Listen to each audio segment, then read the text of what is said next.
Now, any permaculture book that covers earthworks, which is most of them, will tell you that when you're doing large-scale earthworks, you need to be very careful to separate your topsoil and your subsoil. They have to be kept separate from each other so that you can take the topsoil off, sculpt what you want, do ponds, berms, massive banks, whatever. And then you top dress that with the topsoil afterwards so that you can grow things in it, because plants don't like to grow in subsoil. And if you get it all mixed together, then you lose thousands of years of, fertility and soil building.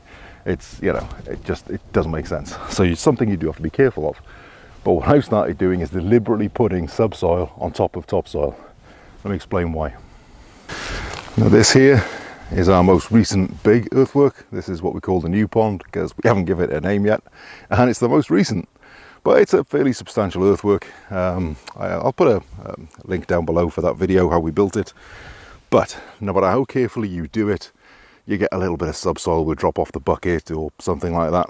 And when you run over it afterwards, you get a little bit of smearing. Now this is literally 2 inches of subsoil and a little clod of it that then got run over with a digger.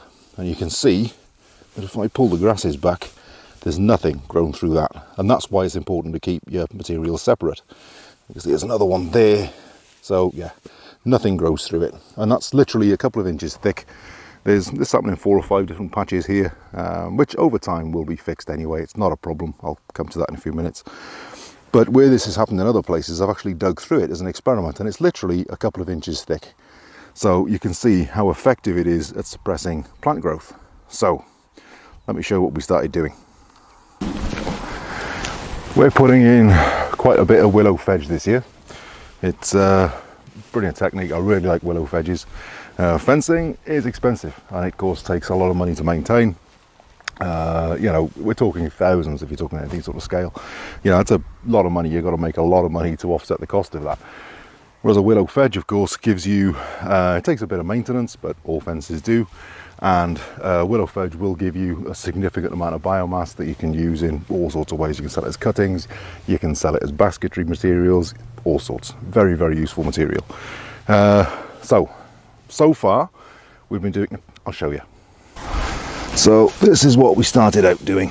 We've got a membrane, and this is a biodegradable membrane. There's no plastic. This is nothing that's ever going to pollute the land. It's not something that's going to be lifted once it starts to degrade. It's a completely biodegradable membrane. It can stay down, and it lasts a couple of years. It's great stuff. And above that, of course, we've got wood chip.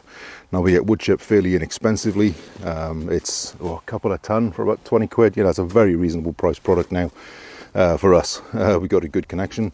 But again, it has a cost, and of course it all has to be barrowed around. That takes work.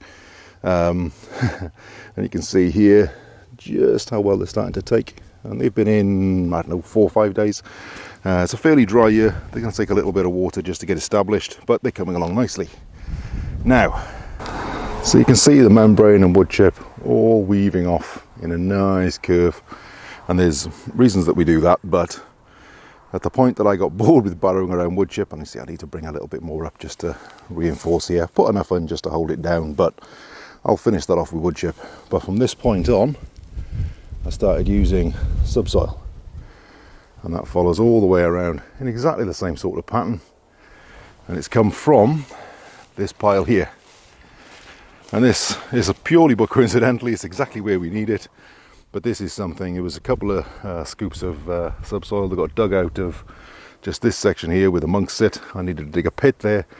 The digger was due back in just a few hours, so I didn't have time to be ferrying it about and creating interesting berms. And so I dumped it there on the basis that, I'll deal with that in about a week's time, and it'll be gone and it'll be fine. And it's just sat here for a year. And you can see, even after a year, there's very little come through. There's a couple of spots where perennial weeds have come through, but it doesn't support much life, and there's virtually nothing grown in it.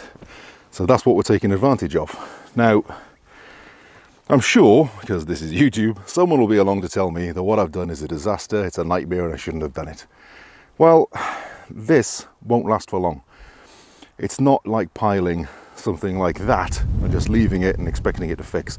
That won't happen, at least not for a very long time. We need this willow to come up to about knee high to be above the grass growth. And really that's all we need it to do, because That's what chokes out willow when it's very young like this, is grass competition comes in and it just chokes it out. It doesn't get access to water or light, and it struggles and it dies very often. Whereas if you use a membrane on a mulch or any other kind of system, you know, something that you can just till the ground or whatever, and it'll do quite well.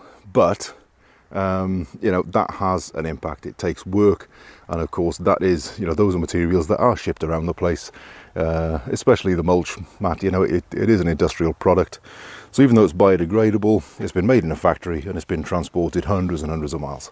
Whereas this is right here on site. Very straightforward. It's literally, I've got 5 acres of this. If I go down a foot, a bit more than that, if I go down a foot below the topsoil, below the surface of the grass, I've got solid clay. I'm not going to run out of this anytime soon. What will happen over time is this subsoil will become topsoil. Once this is up to knee high and I haven't got to worry about competition anymore, I'll come through and I'll sow clovers and other nitrogen fixing species, and very good pioneer species like certain grasses in a mix that I've already got ready for it. That'll come over, and that'll neighbours rounding up sheep, that's what they're beeping if you can hear it. And that will turn all of this subsoil into topsoil, and it won't create any issues whatsoever. It's basically the same as what we do with keyline, you know, where you can build 10 centimeters of topsoil in a year by ripping through into the subsoil with a keyline plough and putting aggressive seed like legume and other nitrogen fixers down into that, which then over time those the roots expand outwards into the subsoil, because they're, you know, nitrogen fixing, they're very good at that. They don't need a huge amount of fertility to grow well. And then with root dieback and the nutrients cycling through the soil, over time they turn that subsoil into topsoil. You can do exactly the same thing when the subsoil is on the surface, because don't forget, this is only a few inches thick. Life will move in and organic matter will build up. And at that point, once we got plant roots through all of this and it's increased all of that, the organic matter and the fertility, what we've basically got is topsoil. This is not, it's a slightly different mechanism, but it's not far off how this topsoil was created. If we took a huge sheet of subsoil and we just covered that with nitrogen fixing species like clovers, they're probably the easiest to deal with because it's easy to get hold of the seed. You can turn that into topsoil. So when it's sitting on top of a foot of topsoil already, it's just not an issue.